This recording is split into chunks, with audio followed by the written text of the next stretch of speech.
Russian President Vladimir Putin has signed an updated version of the country's military doctrine. The document defines perceived threats to Russian national security and highlights key spheres for Kremlin influence. One part of the doctrine echoes Kremlin accusations that Western nations sponsored a coup in Ukraine this year, according to Radio Free Europe, Radio Liberty. This section identifies foreign nations who install governments on Russia's borders as being a threat. The funding and steering of political and social unrest abroad, a tactic arguably utilized by Moscow this year during protests which took place in East Ukraine, has also been included in the war manual for the first time.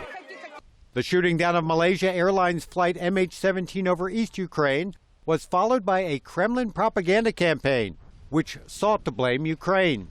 This form of information warfare is referenced in a segment of Russia's military doctrine.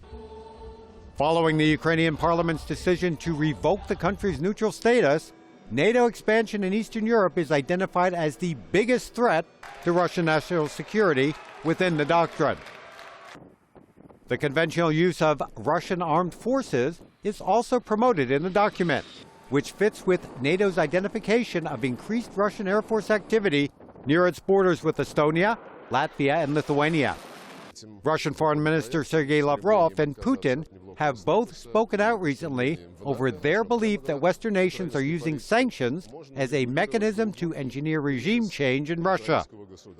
Putin also spoke out last month against color revolution in reference to events in Ukraine in 2004 and Georgia in 2003, commenting that Moscow should do everything so that nothing similar ever happens in Russia.